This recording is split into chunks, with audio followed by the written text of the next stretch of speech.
채로 말씀하신 예수님의 말씀을 레위의 복음서에서 전부 찾아가지고 그 말씀을 같이 묵상하는 그런 순서를 갖겠습니다.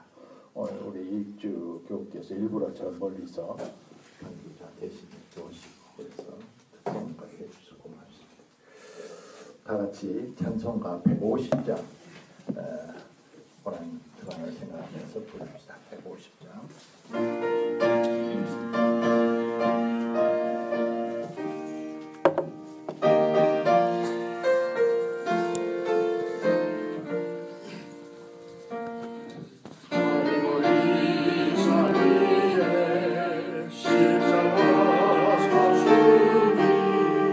주라 보라를 사랑하며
앞장서 묵상하기로 제시했던 세 곳 성경 말씀 중에서 교독 대신 거기에 있는 이사야서 53장 1절부터 9절 아래에 복사한 겁니다.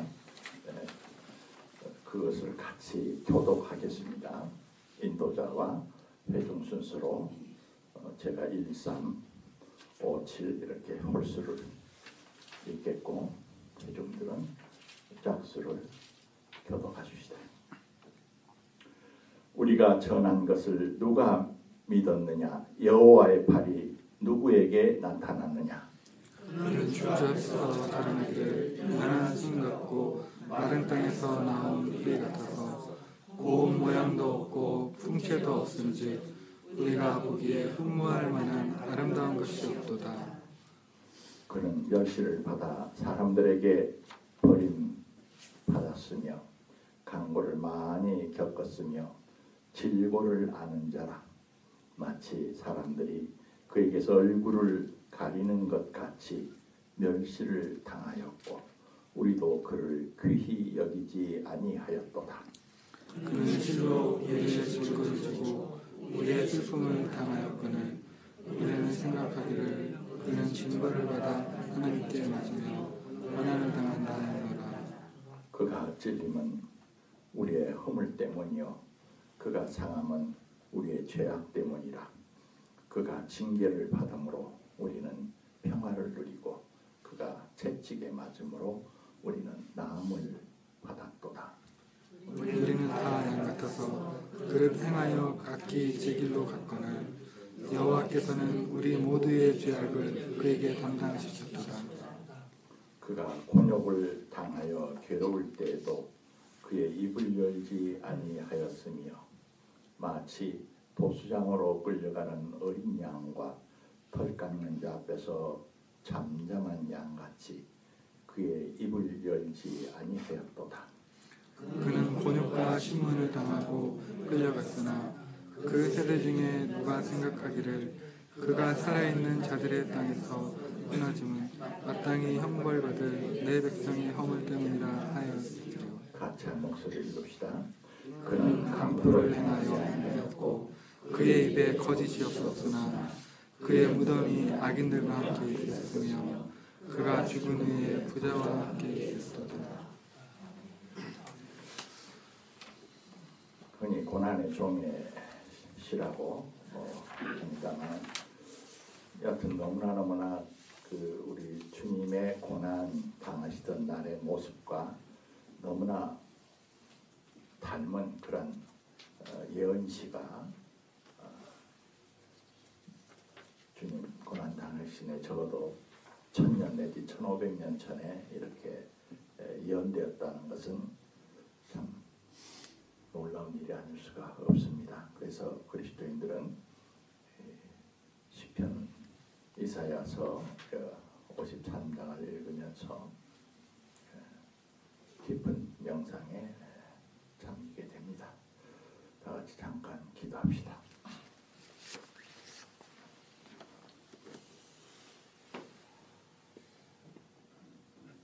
하나님, 저희들이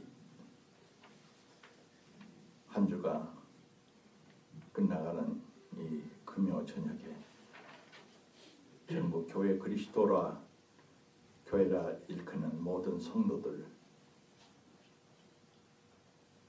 한 판열에 서서 우리 사교 작은 교회 재단도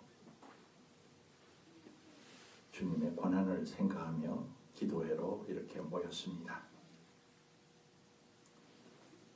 이것이 형식적인 모임이 되지 않게 하시고 주님을 사모하는 마음으로 사랑하는 마음으로 경외하는 마음으로 인근 각처에서 모인 당신의 백성들 마음속에 이 저녁 말씀으로 성령으로 같이 해주셔서 저희가 주님의 마음을 더 깊이 이해하고 주님이 우리 가슴 속에 들어오시며 우리가 더욱더 주님을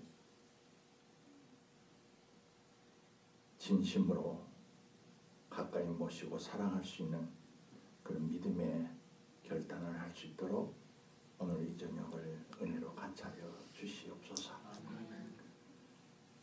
같이 하고 싶지만은 여러 가지 형편과 처지 때문에 함께하지 못하는 당신의 자녀들이 많이 있습니다. 그곳에서 배나 더 은혜로 같이 해주시고 성령께서 위로하여 주시고 격려하여 주시옵소서. 예수님 이름으로 간절히 기도하옵나이다. 아멘.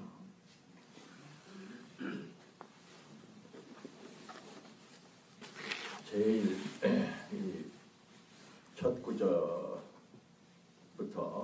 우리가 묵상을 잠깐 할 건데, 4개 복음서 중에는 마가복음서가 제일 먼저 쓰여졌다고 그럽니다. 그래서 다른 복음서에 나타나지 않는 구절은 마가복음서를 기본으로 했고요. 마태도 있고 누가복음서도 있고 또 다른 복음서에는 없는 아주 특이한 십자가상에서의 예수님의 말씀을 요한 사도가 또 전한 것이 있습니다. 제일 첫째 요한복음 19장 36절, 26절, 27절에 이 순서는 이 순서대로 꼭 말씀을 하셨는지 어쩌는지는 알 수 없습니다만은 제가 그렇게 배열을 했습니다. 여자여 보시옵소서 아들입니다 하고 그 근방에 있는 제자에게 보라 내 어머니라 이렇게 하셨다. 이것이 첫째 마디로 삼았습니다. 글쎄요, 예수의 어머니, 우리가 성모 마리아라고 우리가 부르는 예수의 어머니가 그 참혹한 아들의 십자 처형의 현장에 가셨겠느냐 하는 것에 대해서는 학자들이 여러 이런저런 이구동성 이야기가 있습니다. 그러나 분명히 엄청난 일이 일어나는 이 시간에 육신의 어머니가 주위 사람들은 이 험한 꼴 보지 마세요, 그냥 이곳에 계시지요 한다고 해서 어느 한간 집에 있으실 수가 없을 거예요. 우리가 입장을 바꿔서 보더라도 현장에 가까이 갔었을 거다라고 짐작하는 것은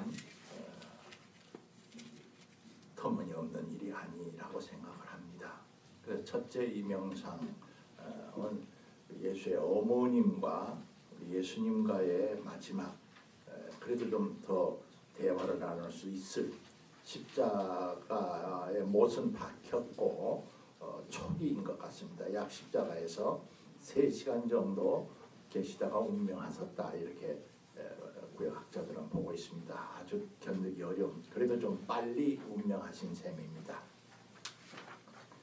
고대 십자 처형 방법은 가장 잔인한 처형 방법이어서 길게는 24시간 혹은 48시간까지 가면서 모든 인간이 겪을 수 있는 가장 큰 고통과 진액이 다 소진된 다음에 운명을 하게 되는데, 예수님은 약 3시간 못 박히신 뒤에 약 3시간 정도 숨이 붙어 있으셨다고 봅니다.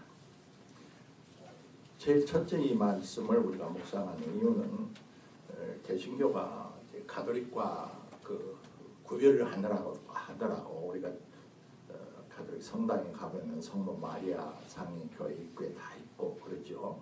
그래서 마리아, 성모 마리아에 대한 주님을 대하듯이 하는 그런 신앙은 아닙니다만은 마리아가 단순한 세상의 어머니라고는 생각하지 않습니다. 가톨릭 교리를 우리가 꼭 받아들일 필요는 없습니다만은 여하튼 그 성경에 보면은 수태하고 첫 잉태하고 그리고 출산할 때부터 첫 예언 자체가 칼로 가슴을 찢는 듯한 아픔이 그대에게 있을 것이요 라고 하는 이상스러운 예언을 받으시고 아마 평생 노심초사, 우리가 예수를 믿다 보면 예수를 너무나 자꾸 그 절대적 어떤 신앙 대상으로만 생각을 하는데 그런 면이 중요해요. 그러나 동시에 늘 예수님을 우리가 똑같은 한 참 사람으로 늘 바꿔서 생각을 해볼 때 더 그리스도교의 본질에 우리가 가까이 갈 수가 있어요. 하여튼 한 30여 년 일찍 예수의 형제들의 아버지 요셉은 세상을 떠났으니까 아들을 의지하고 살았을 거예요. 우리 교회 홈페이지 지난 주일 공부한 다음에 보니까 저 유명한 비에타 상이 올라 있더군요. 그건 십자가에서 운명하신 뒤에 시신을 아리마다 부르자 요셉과 몇몇 사람이 내리자 달려가서 육신의 어머니로서 아들을 이미 숨이 끊어진 아들이지만은 조각본 모은 미켈란젤로가 참 가장 위대한 작품이라고 그러죠. 축 늘어진 시신을 안고 비통해 하시는 비에타라는 것이 그런 뜻입니다. 아픔, 고통, 슬픔.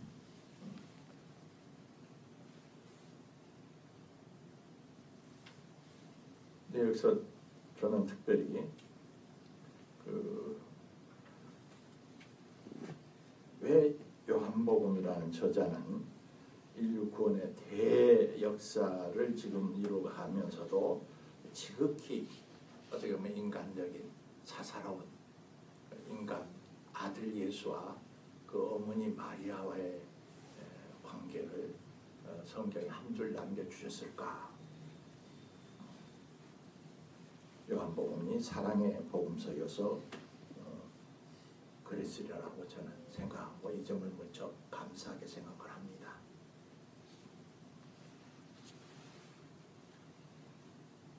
그러니까 우리가 자세한 무슨 비디오 영상 기록물도 없고 자세한 묘사도 없으니까 알 수는 없지만은 보통 현장에서 일단 엄격한 로마 군인의 감독하에 십자가에다가 못을 박고 확실하게 죽도록 하기 위해서 창까지 던졌다고 그랬죠. 그러면 일단 우리가 생각을 해볼 때 그들이 무슨 충성이 났다고 이미 이제 버려진 죄인 저 사람 죽게 되어 있으니까 그 아래서 무슨 창검 들고 군인들이 지키기 위해서라고 보지 않아요. 저희들끼리 이제 할 일이 끝났으니까 멀티가 떨어져서 성경에 보면은 이제 겉옷을 나누고 자기들이 길길거리고 그 질환 마지막 철수 명령이 떨어질 때까지 그랬을 거예요. 그러니까 바로 그 십자가 아래는 이제 정말 예수님의 고통을 비통해 했던 아주 가까운 분들만이 참으로 참혹한 그 형장을 볼 수가 없음에도 불구하고 가까이 다가섰을 수 있었으리라고 봅니다.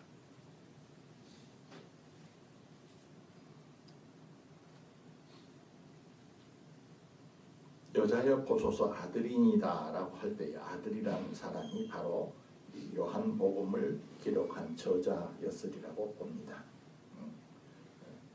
여자여 하는 것은 그쪽 아람어의 풍습으로 어머니 그런 뜻이죠. 우리식으로 말하면 어머니 눈짓을 하면서 그 옆에 서 있는 요한을 보면서 아들이라고 생각하세요. 그런 뜻이죠. 나는 이제 죽습니다마는 이렇게 갑니다마는 아들이라고 의지하고 남은 여생 지내세요. 그런 뜻이옵시다. 여자여 아들입니다.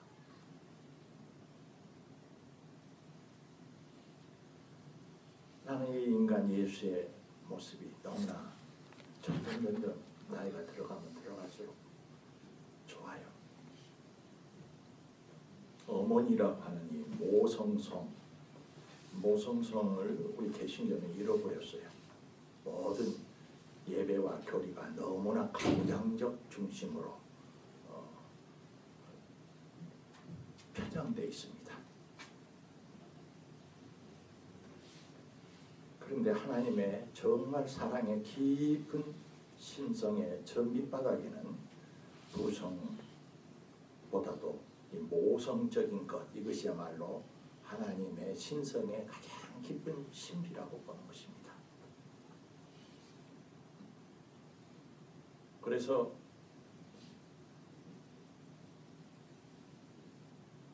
천주교에서는 마리아에 대한 일반 계몽주의 시대 이후 사람들이 생각할 때는 도무지 받아들일 수 없는 여러 가지 교리를 만들어서 선포하면서까지 마리아를 통해서 현대 인간들이 잊어버렸던 우리 영혼의 깊은 어떤 생명의 뿌리, 근원, 곧 모성적인 것, 곧 하나님의 저 깊은 자비와 사랑의 어떤 끈을 거기서 찾으려고 한 거예요.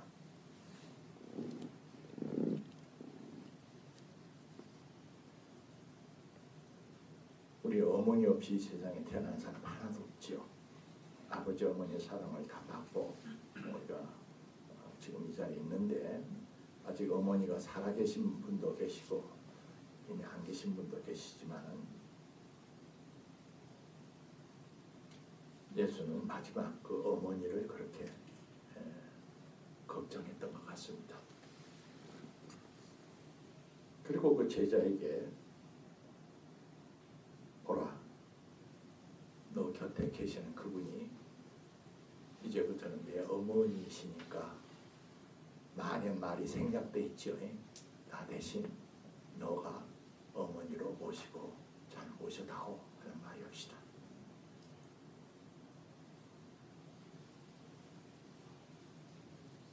사람들은 인간사 속에 있는 이 소위 효심과 하나님 경외의 신심이 질적으로 다른 것이라고 구별을 하는 그런 측면이 많은데 동양의 어느 다석요육모라고 하는 기인 토종 신학자라고 볼 수 있는데 그분은 그리스도교는 진짜 동양인들이 그렇게 추구했던 참 효자의 최고 경지를 이루신 분이다. 부자 유친의 완성태가 예수와 하나님 아버지의 관계다. 그런 말을 하신 적이 있습니다. 여튼 제일 첫 말씀에 여자여 보소서 아들이니라. 제자에게 보라 어머니시라. 아직 좀 긴 말을 할 수 있는 그런 여유가 있을 기운이 있을 때 첫 말씀을 하셨으리라고 저는 봅니다.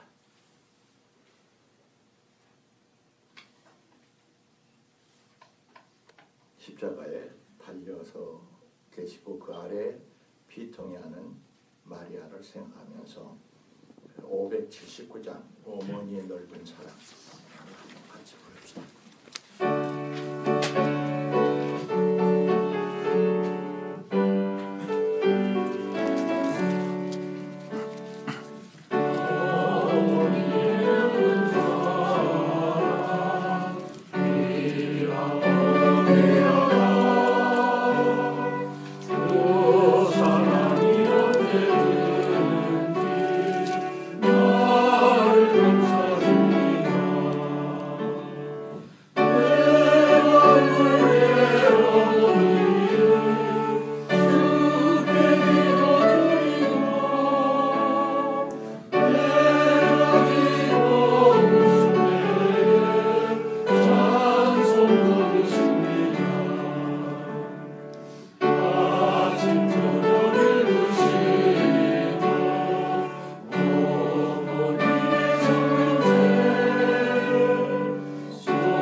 어째서 우연히 7마디를 하셨을까? 우연이라고 말 수 없지만 우연 가운데서도 또 이 7이라는 것은 항상 성경에서는 예사스러운 숫자가 아닙니다. 수의 상징이라는 게 있는데요. 7은 완전수라고 그럽니다. 완전수. 창조도 마지막 7째 안식으로서 창조를 완성하는 그런 것이고요. 유대계 성대 제대 후에 촛대도 7촛대를 쓰고 있고요. 요한계시록의 교회도 7교회를 말하고요. 7이라는 숫자가 중요한데 7마디 말씀만 남아있어요. 여하튼 성경을 지금 고쳐쓸 수는 없지 않습니까? 둘째 쏟아내신 말씀으로서 마가복음 15장 34절 말씀하고 마태복음 27장 46절 똑같은 말씀인데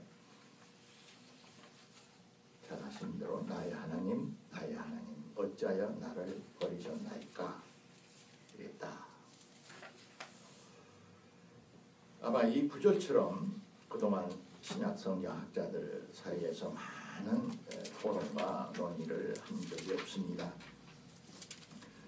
아주 적나라하게 예수님의 그 인간적인 모습을 사실 그대로 묘사하려고 애를 썼던 마가복음은 너무나 고통스러워서 예수께서 울부짖으시면서 큰 소리를 지르시면서 세상을 마지막 숨을 거두셨다. 그렇게 우리가 생각하는 것처럼 고상하고 숭고한 그런 무슨 죽음도 고통도 아픔도 다 초연한 그런 모습으로 그리지 않아요. 성경은요.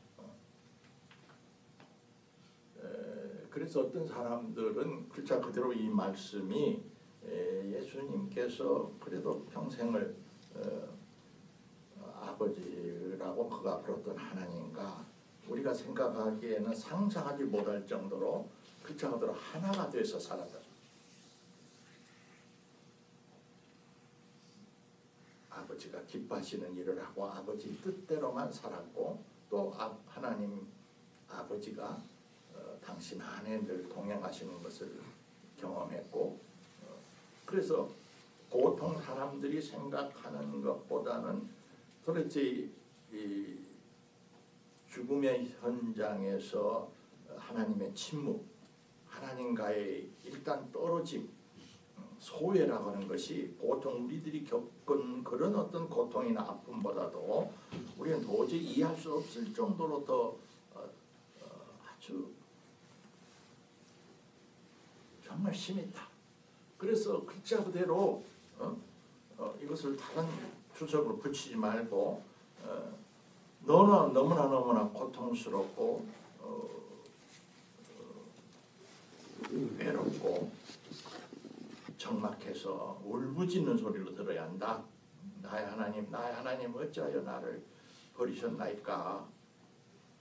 그걸 너무나 미화하거나 신학화하거나 교리화하고 합리적으로 하지 말아라. 네, 그런 성사학자들이 또 있습니다. 일리 있는 말씀이라고 받아들입니다. 그런데 또 다른 중요한 성경 주석가들은 이것은 예수님의 평생의 신앙, 자세나 태도나 생활이 이런 마지막 견디기가 어려워서 막 몸부림치면서 하나님 왜 나 버려요? 하라고 이렇게 글자 그대로 원망하듯이 하나님께 원망하듯이 하는 이런 것은 예수님의 삶하고 맞지가 않아. 아무리 고통이 심해도 왜 십자가의 길을 향하여 걸어가는 것 자체가 우연히 그냥 예루살렘에서 활동하다가 로마 군인이나 유대 교권 당국에 체포되어 가지고 갑자기 일어난 돌발 사건이 아니고 성경을 보면은 예루살렘으로 죽으러 들어갔단 말이에요. 예. 작정하고 들어온 길이란 말이에요. 그리고 그 저항의 사랑의 진실의 의로움의 그 길을 걸어가면 마지막은 그렇게 될 것이라는 것을 다 아시고 보셨단 말이에요. 복음서에 나온 대로 누가 나를 내 생명을 빼앗아가는 줄 아느냐. 나는 내 생명을 버릴 수도 있고 잃지 않을 수도 있다. 내가 스스로 이 죽음의 길을 택했다라는 말씀도 많이 있으니까 이것을 단순히 그렇게 인간적인 절규라고 봐서는 그럴듯하지만은 너무나 세상적인 해석이다. 그러면 어떻게 해석을 해야 합니까? 할 때 그들은 유대인들은 우리가 생각하는 것보다 훨씬 시편을 많이 읽고 회당에서 읽고 그걸 또 기억하고 암기하고 그랬다고 그런 생활을 지금도 하고 있고 과거도 그랬다고 봅니다. 그래서 그 고난의 어떤 고통의 절정에서 예수님은 자기도 모르는 사이에 입에서 평소 때 늘 묵상하던 일종의 그 무의식적으로 입에서 이렇게 슬슬 이렇게 터져 나온 그 시편을 암송을 하게 됐는데 그것이 시편 22편. 내 하나님이여 내 하나님이여 어찌 나를 버리셨나이까 어찌 나를 멀리하여 돕지 아니하시오며 내 신음소리를 듣지 아니하시나이까. 몇 구절 더 읽어보겠어요. 내 하나님이여 내가 낮에도 부르짖고 밤에도 잠잠하지 아니하오나 응답하지 아니하시나이다. 이스라엘의 찬송 중에 계시는 주여 주는 거룩하시니이다.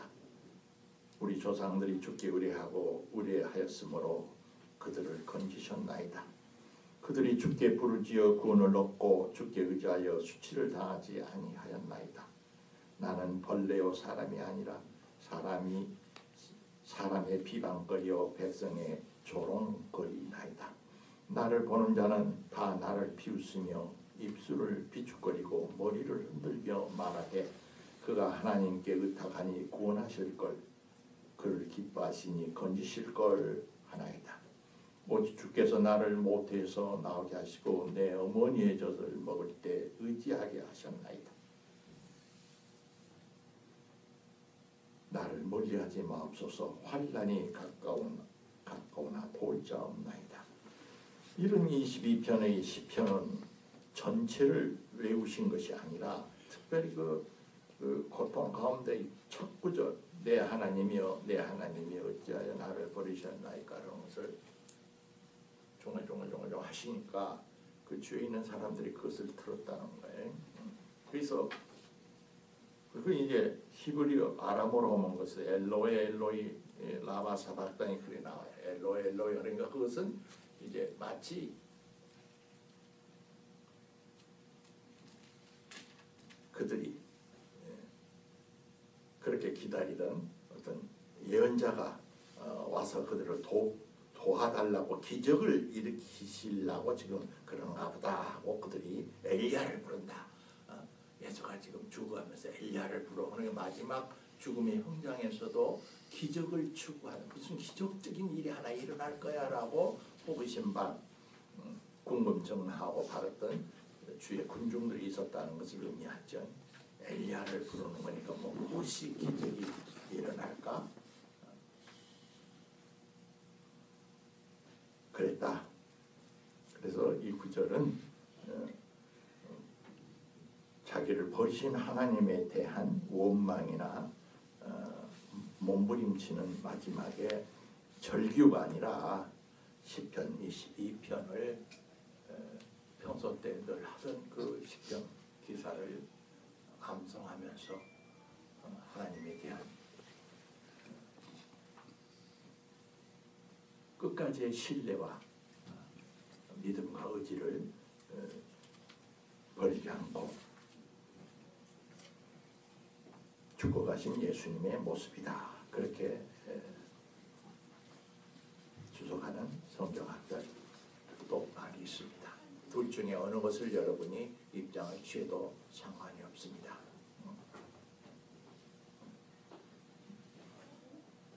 나의 하나님 어찌하여 나를 버리셨나이까. 찬송 147장 하면서 이 절규를 하시는 예수님을 마음속에 그려보시기 바랍니다.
셋째 마디 십자가상의 말씀은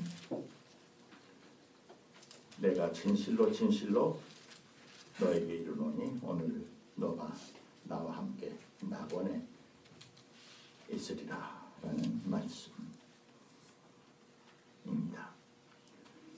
이건 아시는 대로 이제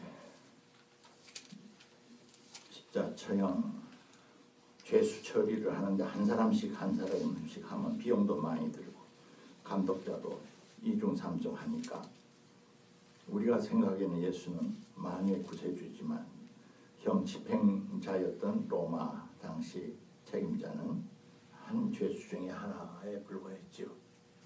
다만 특수한 죄수라는 것은 그것도 잘 알고 있었던 것 같습니다. 그러나 같은 처형장으로 가서 함께 처리하도록 이제 한 다른 죄수 둘을 예수의 양 옆에 매달아서 같이 십자가 처형을 받겠다는 거 우리가 복음서에서 알고 있습니다. 한쪽 사람 둘 다 험한 인생을 살았는데 한 사람은 끝까지 죽어가면서도 삶을 저주하고 있음 그 자체에 대한 한없는 적개심과 분노를 다 사그라들이지 못하고 특별히 더욱더 예수라고 하는 그 분과 같은 어떤 자기 눈으로 볼 때는 그래도 배운 사람들, 먹물든 사람들, 좀 아는 사람들, 얌전한 사람들에 대한 깊은 무의식 속에서의 저항과 비판의 식으로 가득 찬 죄인이었어요. 흔히 우리가 말하는 가장 합리적인 이성적인 무신론자의 대변이었습니다. 예수에게 말합니다. 메시아 하는데 다른 사람을 구원하겠다고 하는데 자기 앞가림도 못해 웃기는 소리들 하지마. 너나 나나 다 똑같은 거야 라고 예수의 십자가의 죽음을 도리어 옆에서 자기도 죽어가면서 조소하고 조롱하고 아주 시니컬하고 비판적인 어로 봤던 한 사람이 있었다. 근데 한편에는 죄를 많이 지어서 걸려서 이제 죽게 되기는 되지만은 원래 심성이 착했든지 그 자리에서 마음을 바꿨든지 너 너무 심한 소리 하는 거 아니냐. 너나 나는 죄를 많이 지어서 오늘 이렇게 죽지만은 우리가 알다시피 가운데 있는 저 사람이 무슨 죄가 있어. 적어도 저렇게 죽을 뿐이 아니야. 그렇게 험한 소리 하지 마. 죽는 판에. 그렇게 말을 한 또 한 사람이 있었다 이거죠. 그러면서 가운데서 달리신 그분에게 좋은 곳에 가시거든 나도 기억해 주세요 하는 이후에 어떤 말씀을 말을 했다. 바울처럼 그렇게 전하죠. 그 말을 들으시고 예수께서 그 사람에게 내가 정말 말한다. 너가 오늘 나와 함께 낙원에 있을 것이다.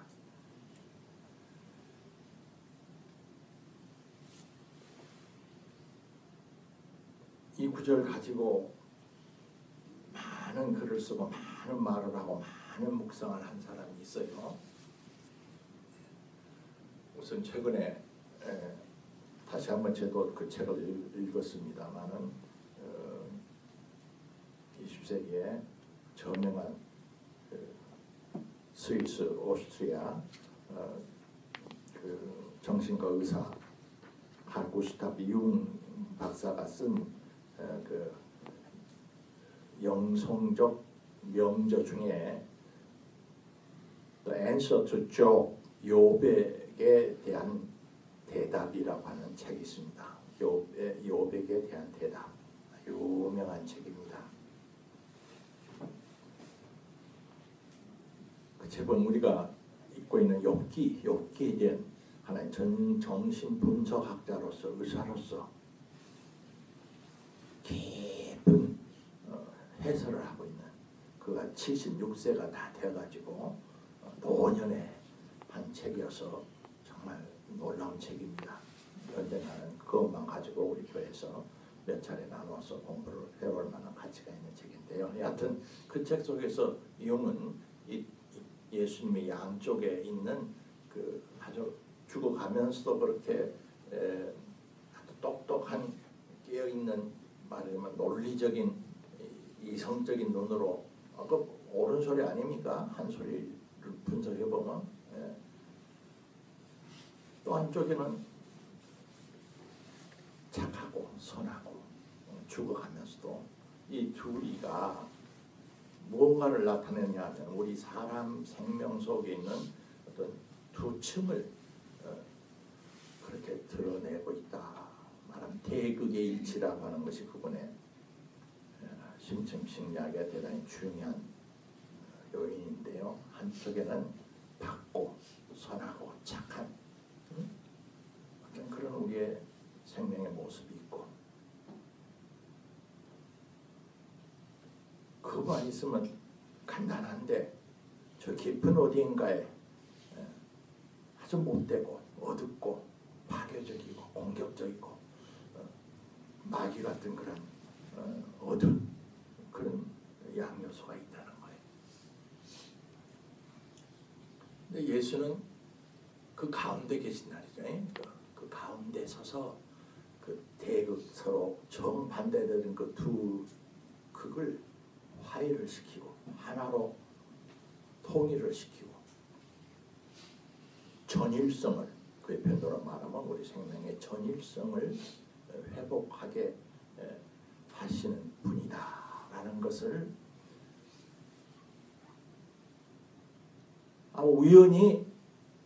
우연히 로마의 병정이 가운데 높은 곳에 예수를 달게 하고 양쪽에 죄수를 달게 했지만 결과적으로는 그러니까 우연히 실질적으로는 자기들은 의도적으로 그렇게 안 했는데 결과적으로는 그런 어떤 생명의 신비와 비밀을 드러내는 그런 모양새를 띠게 됐다 이거예요.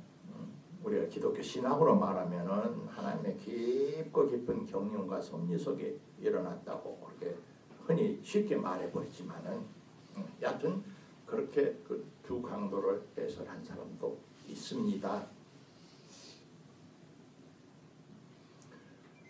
또 어떤 사람들은 우리가 죽은 다음에 어떻게 되느냐 하는 문제가 우리에게 늘 수수께끼인데 죽은 다음에 아무도 모르죠. 그러나 이 말씀을 진지하게 대하는 사람은 우리는 이 생에서 사니까 시간과 공간에 사니까 죽은 다음에 어떻게 되는 것에 대해서 상상을 하거나 소설을 쓰거나 스페큘레이션 하는 건 지혜롭지도 않고 옳지 않지만 예수님의 이 말씀을 굳게 붙는 사람이 있어요. 너가 오늘 나와 함께 낙원에 있게 된다. 우리 낙원이 뭔지도 모르고 낙원을 가본 적도 없지만 죽음과 동시에 우리의 생명에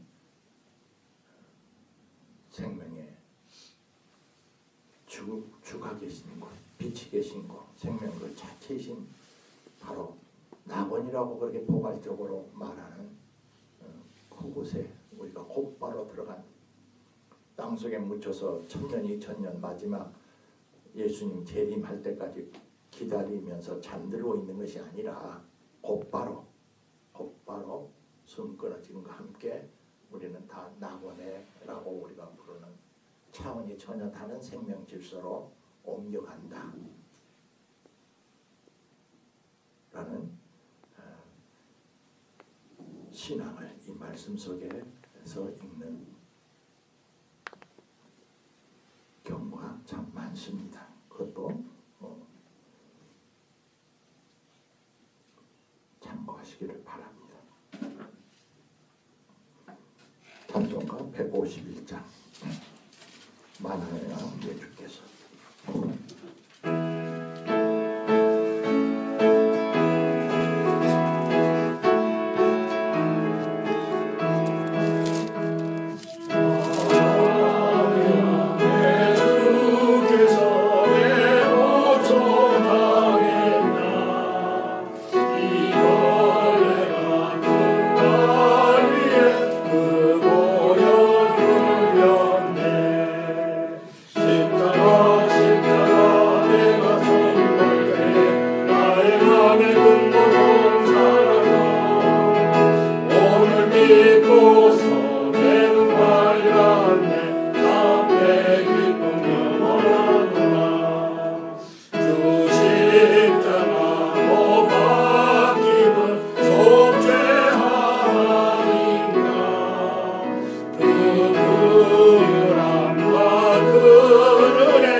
우리는 오늘 반주를 하기 위해서 수원에서 일부러 일찍 오신 이익주 교우께서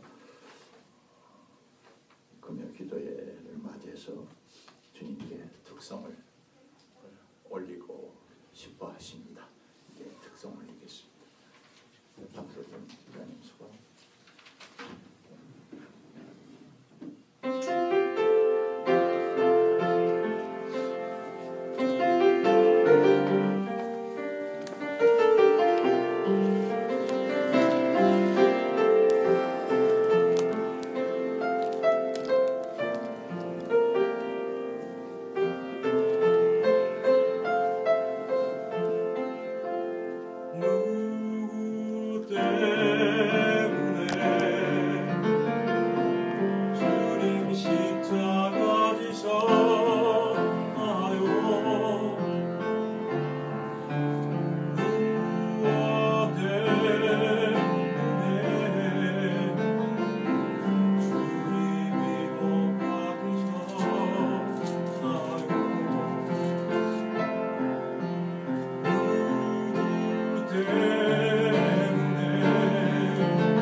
감동적인 특성이었습니다. 십자가에 못 박히신 주를 찬양합니다.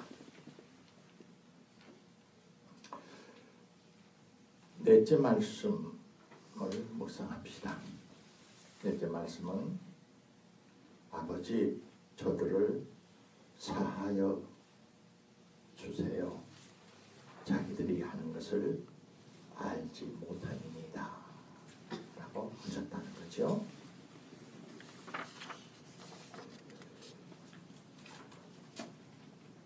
여기에서 참 예수의 사랑은 상상을 초월하는 극한에 이르게 됩니다. 이 세상의 무지와 탐욕과 어리석음 그리고 폭력 그 모든 것이 이제 뭉뚱그려져서 우리는 흔히 예수를 십자가에 못 박힌 그 형 집행장에 있는 최고 책임자 빌라도와 그 아래 육군 무슨 소위가 됐든 대령이 됐든 그리고 그 쫄병 몇 사람 그리고 유대 지도자들에게 모든 책임을 돌리고 내가 그 자리에 있었으면은 그리 안 했을 거야 그렇게 생각하기 쉽죠. 근데 성경이 말하는 것은 그들은 말하면 형 집행자에 불과하고 결국 이 세상의 모든 사람들이 예수가 나기 전에 사는 사람들, 동시대 사람들, 그 이후에 태어난 사람들, 모든 사람들이 그 죄성이 인간의 그 죄라는 게 뭔지는 모르지만 그 꺼버릴 수 없는 그 끈질기도 하고 참 화산의 용암 같기도 하고 독사의 토가 같기도 하고 불로 꺼도 꺼지지 않고 칼로 잘라도 끊어지지 않은 그 죄성이라고 하는 것이 예수를 결국 죽였다 그렇게 보는 거죠. 그래서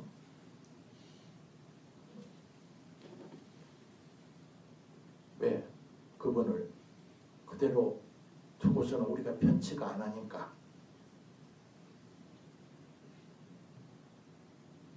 우리의 이그러진 모습을 보여주시는 너무나 맑고 깨끗한 거울이시니까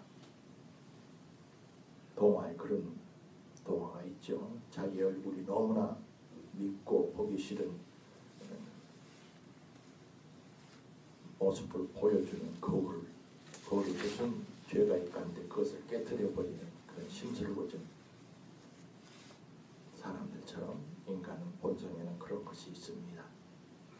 여하튼 기독교가 뭐냐, 예수의 그 메시아적 힘이 어디서 나오느냐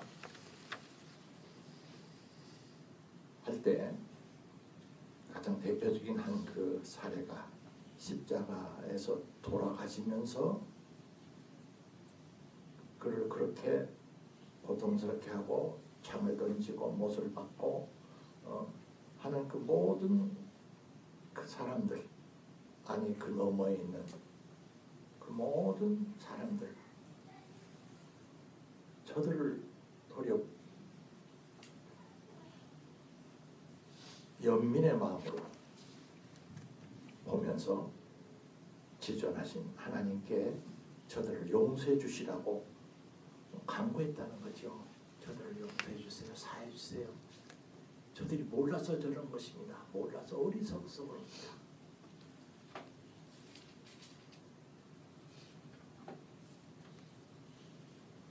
이 무한한 이 용서의 힘, 이 사랑의 힘, 그것은 죄를 범하는 자에 대한 연민으로부터 나오는 거예요.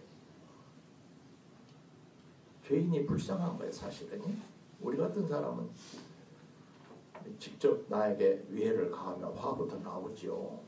화부터 나서 오지 이런 마음 이론으로는 하지 실질적으로 현실적으로는 불가능하죠.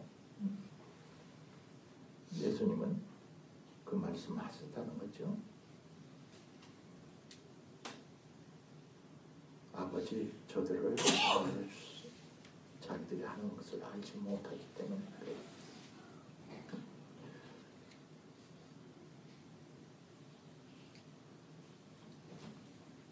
놀랍게도 성서는 형 집행장에서 형장을 책임적으로 관리했던 로마의 백부장이라면 우리식으로 말하면 소대장 정도 될 거예요. 소대장. 이런 예수님의 그 마지막 모습을 보고 혼자 중얼거리면서 이야기하기를 저 사람은 정말 하나님의 아들이 라고 고백했다는 거죠. 무슨 교리적인 신학적인 성경적인 예언이 성취되고 뭐 어쩌고 저쩌고 해서가 아니라 상상을 초월하는 그런 상황 속에서 죽어가면서도 자기에게 위해를 가하는 그들의 죄를 용서해달라고 간구하는 저분은 도대체 누구실까?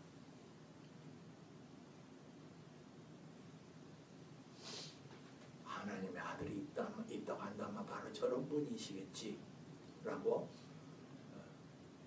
군대밥을 평생 먹고 사는 사람이라 머리가 안 돌아간 사람도 그런 고백을 하게 됐다는 거지요.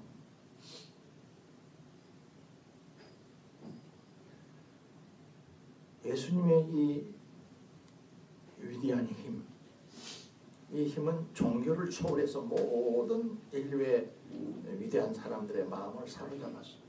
톨스토이를 사로잡았고, 마하트마 간디를 사로잡았고, 마틴 루터 킹을 사로잡았고, 그래서 그 힘으로 역사를 근원에서부터 바꿔가는 힘이 거기서부터 나옵니다.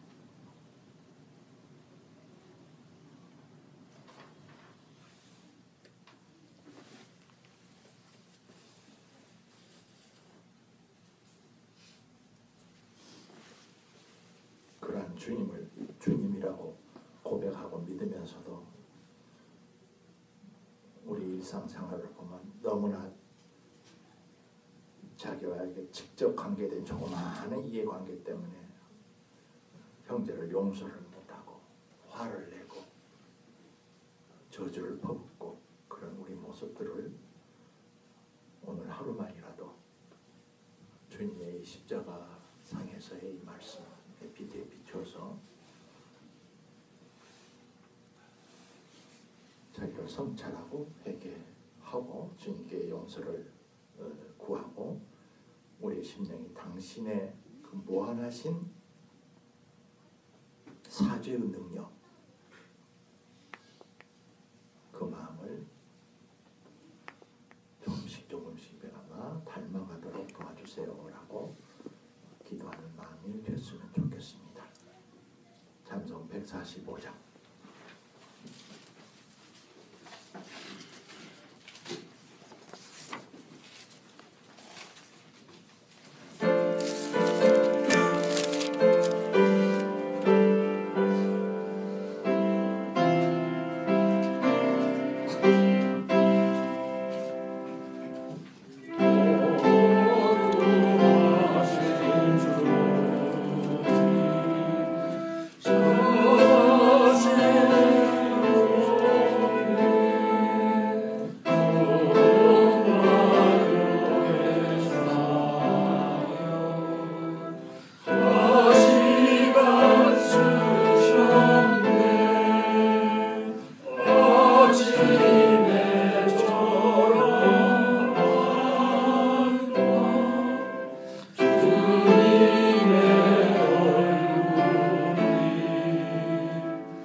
5째 말씀, 내가 목마르다. 내가 목마르다 하셨다는 거죠. 요한복음 19장 28절에 있습니다.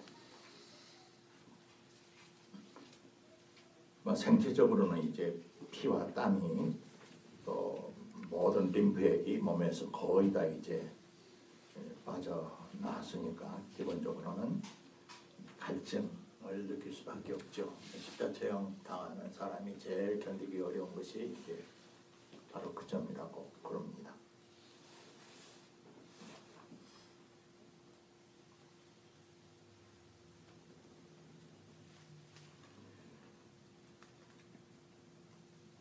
육신의 목이 마르신 것도 사실이었죠.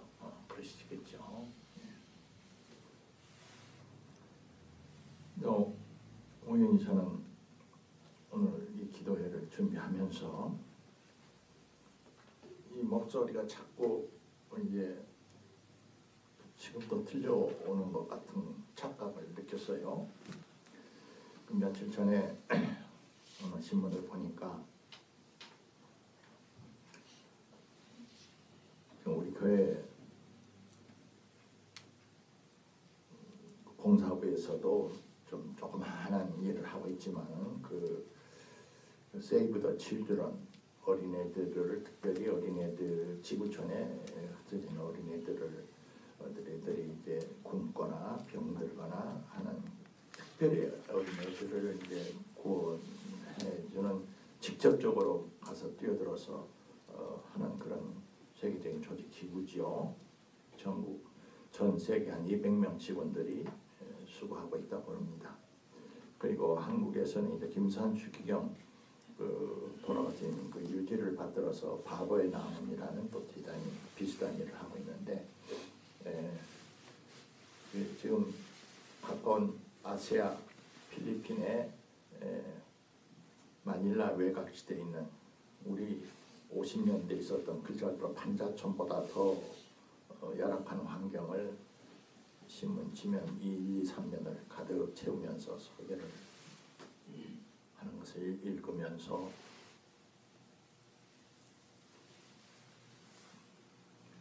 거기에 있는 그 어린애들이 우리를 그렇게 부르는 것 같아. 응? 마실 물이 없어서 수인성 병으로 일찍 죽는 애들도 많고 목마르다.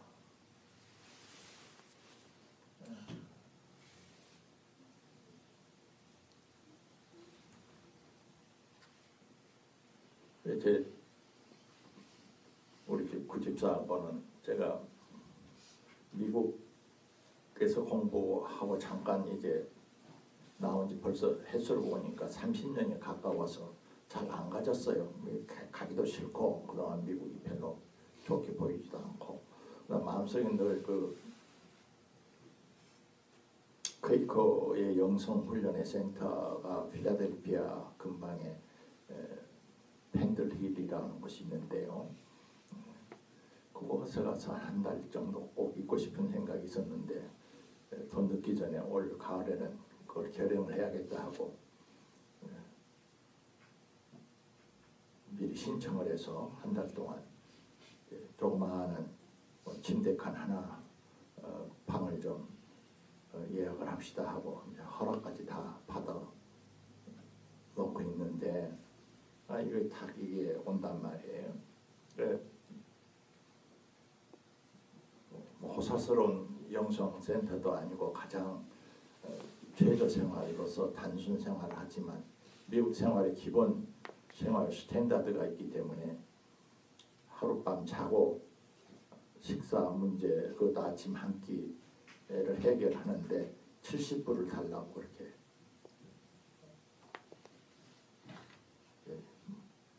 자세한 내역을 알려달라 했더니 그렇게 통보하더라고요. 그냥 한 달 그러면 37년 20일 한 200만 원을 이업비 빼고서도 쓰게 생겼는데 30년 동안 꼭 한번 가서 내 영혼도 좀 조용히 좀 돌아보고 생각하고 묵상도 하고 글도 쓰고 또 다른 자료들을 좀 모을 일이 있어 다목적이 있어서 놀러 가는 건 아니지만 필리핀의 외곽지대에서 지금 한 달에 3만 원이 없어서 죽어가는 애들이 꽉 찼는데 자꾸 그것이 사치처럼 느껴지는 거야. 그래서 꼭 가야 하나.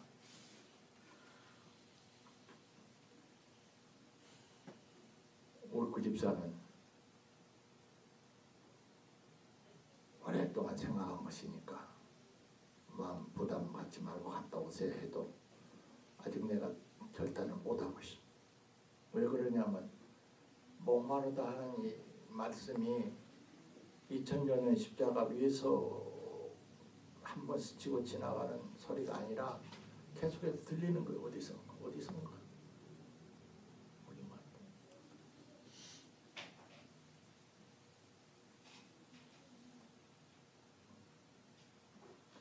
찬송가 143장.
여섯째 말씀, 이제 곧 숨이 끊어지는 경각에 가까이 오셨습니다.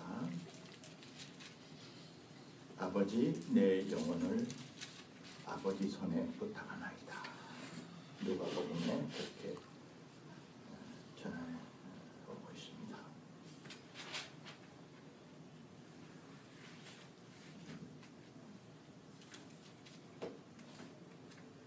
여기서 두 가지만 생각을 합시다. 아버지라고 이렇게 부르라고 지천하시니 하나님은 누구신지 몰라요. 종교학적으로는 너무나 거룩하고 크고 무섭고 경이로워서 구약 성경이 누차 그렇게 경고하듯이 함부로 잘못 접근하면 피조물이 다 타서 죽고 태양 가까이 가면 우리가 그 태양의 핵 에너지에 견디지를 못해서 부서져 버리듯이 그러는 어떤 면이 있어요. 종교라는 말 자체, 영어로 religion이라는 그 단어 자체가 어원이 라틴어로서는 조심조심해서 관계를 하고 살피고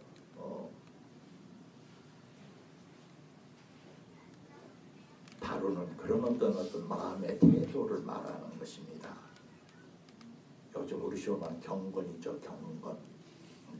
신앙은 어떤 교리나 제도나 조직이 아니고 뭔가 그 어떤 인간이 다 할 수 없는 어떤 그 거룩한 어떤 신비론, 종교학적으로 어떤 노미노세적인 것, 한때는 우리에게 황홀한 감정을 주기도 하면서도 두려운 감정을 주기도 하고 기쁨을 용서점치게 하게 하면서도 어쩔 때는 한없이 우리가 그 앞에서 아무것도 아니라고 하는, 나는 올라서 우쭐 대고 까불고 잘난치 하고 돌아다니지만 알고 보면 우리는 다 티끌과 같고 먼지 같고 한숨의 숨결에 불과하다는 것을 깨우쳐주는 그런 양면 앞에서 우리는 정말 영존자를 어떻게 대해야 할지를 몰랐던 거예요. 종교사가 그래. 예수께서 오셔서 하신 일이 우리에게 그럼에도 불구하고 그 영혼자를 아버지라고 불러라. 아버지가 되시기를 원하신다. 너희를 자녀 삼으시려고 하신다라고 가르쳐 주신 분이다. 가르쳐 주실 뿐만 아니라 예수 자신이 영혼자를 향하여 아무런 거리낌 없이 우리 가정에서 영준이, 혜준이 오늘 아빠 엄마 따라서 하는데 집에서 아빠 이렇게 부르듯이 아버지 그 앞에 뭐 거룩하시고 지존하시고 영원하시고 자비하시고 이런 형용사를 안 붙인단 말이에요. 우리는 감히 그냥 아무 수식 없이 아버지라고 부르지가 못하니까 자꾸 이렇게 형용사를 갖다 붙이는 거예요. 정말은 아버지 이렇게 아버지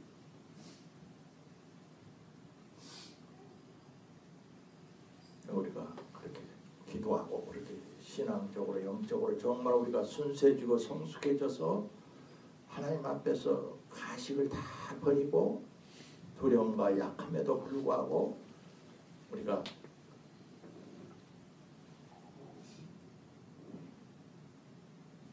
이 땅에서 숨지기 직전에 정말 한 번만이라도 영원하신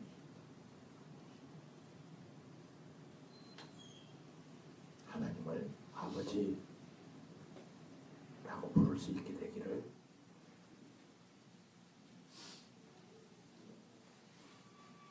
기도합시다. 우리가 다 그것이 최고의 축복, 인간이 도달할 수 있는 최고의 영생입니다.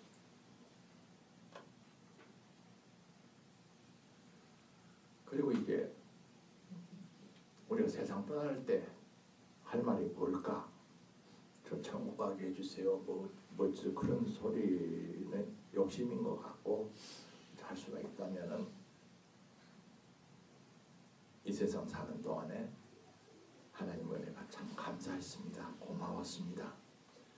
오늘 마음대로 제 영혼을 아버지 손에 부탁합니다. 아버지께 맡깁니다. 모든 것을 이렇게 어린애기가 부모한테 다 맡기고 아무 걱정 없이 어머니 품 안에서 잠이 들듯이 그렇게 이 생을 마감할 수 있었으면 좋겠습니다.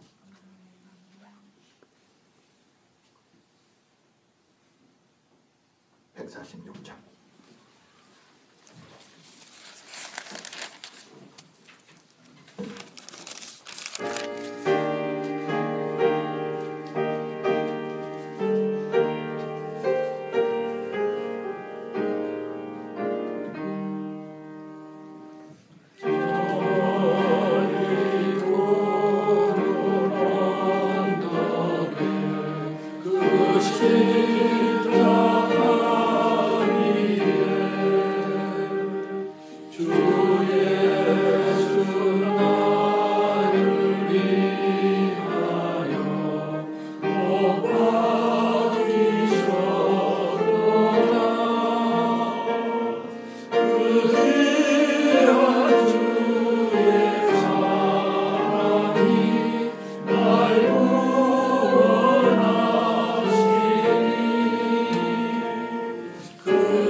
일곱째 마지막 십자가 상에서의 말씀은 요한복음 19장 30절에 가면은 다 이뤘다 하셨다는 거예요. 다 이뤘다.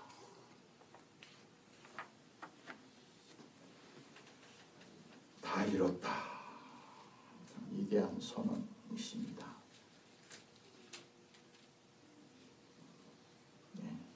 기독교의 비유는 여기에 있습니다. 십자가에서 그렇게 처절하게 참혹하게 죽어가신 그분이 그 입에서 다 이뤘다라고 하시는 저 말씀 뜻이 뭔가를 이해하면 기독교를 이해하는 거예요. 복음을 이해하는 거예요. 그걸 이해를 못하면은 영원히 이해를 못하는 거예요. 다 이뤘다, 다 승리했다, 다 풀었다, 다 풀렸다, 다 해결됐다. 모든 말이 그 속에 다 들어있습니다. 흔히 교리적으로 기독교를 잘못 이해를 하면요, 십자가에서 죽고 대속 우리 피를 예수 피로서 우리 죄의 값을 다 이제 갚았었으니까 뭐 저저저거 이제 교리적으로 설명을 하고 이제 무덤에 매장을 했는데 하나님께서 부활을 시켜서 그때 이제 예수님이 죽지 않고 생명의 주인 것이 드러났다. 그러니까 부활하실 때 예수님은 승리자가 되셨다라고 그렇게 생각을 하기가 쉬운데 복음서는 그래 안 한단 말이에요. 십자가에 그렇게 죽으심이 승리라는 거예요. 그것이 패배가 아니라는 거예요. 죽음이 아닌 영생이라는 거예요. 그것이 흔히 그런 말 하죠. 정말 기독교 신앙이 무엇인지를 안다면 죽은 다음에 저 세상 가서 부활하는 것이 아니라 이 세상에서 이미 부활해서 죽는 거다. 그런 말을 하는 것도 같은 의미입니다. 우리가 세상 살면서 우리는 다 이뤘다라고 이렇게 자신 있는 삶을 못 살아도 상관없어요. 왜? 내 주님이 이미 다 이뤘다고 하셨으니까 내가 다 이루고 못한 것은 걱정할 필요 없어요. 나는 최선을 다하면 되는 거예요. 이미 다 이루놓으신 그곳에 감사와 찬송과 고마움의 한 표시일 뿐이에요. 다 이뤘다. 못 있는 말이. 못 있는 말이.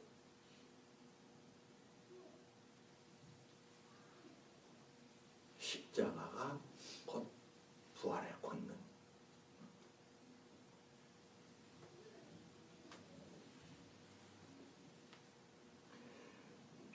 자, 이제 제가 마지막 이 찬송은 이제 좀 이따 부르기를 하고 시간이 다 됐으므로 여러분이 한 목소리로 제가 첫째 말씀 하면은 그 꽃잎으로 된 검게 친 그 구절을 한 목소리로 다 읽으시고 성경 구절 몇 절은 생략하시기 바랍니다. 한 목소리로 읽어주시기 바랍니다. 예수님의 십자가 상에서의 첫째 말씀. 여자여 보소서 아들이니이다. 보라 내 어머니라. 둘째 말씀. 나의 하나님 어찌하여 나를 버리셨나이까. 셋째 말씀. 내가 진실로 내게 이르노니 오늘 내가 나와 함께 나고나 있으리라. 넷째 말씀. 아버지 저들을 사하여 주소서. 자기들이 하는 것을 알지 못함이니이다. 다섯째 말씀. 내가 목마르다. 여섯째 말씀. 아버지 내 영혼을 아버지 손에 부탁하나이다. 마지막 일곱째 말씀. 다 이루었다. 149장.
하겠습니다. 7가지 말씀 중에서 어느 한 구절을 묵상해도 좋고 여러분 각자 마음으로 주님을 부르시고 주님 내가 주님을 사랑합니다 고백하시기 바랍니다. 잠깐 침묵 기도하시고 송영 반주로 마치겠습니다.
이사로 성금요일 고난기도회를 마치겠습니다. 오늘 특별히 수고해 주신 우리 이주 부모님, 박소빈 김장님 고맙습니다. 오신 분들 하시고 귀가하시고요.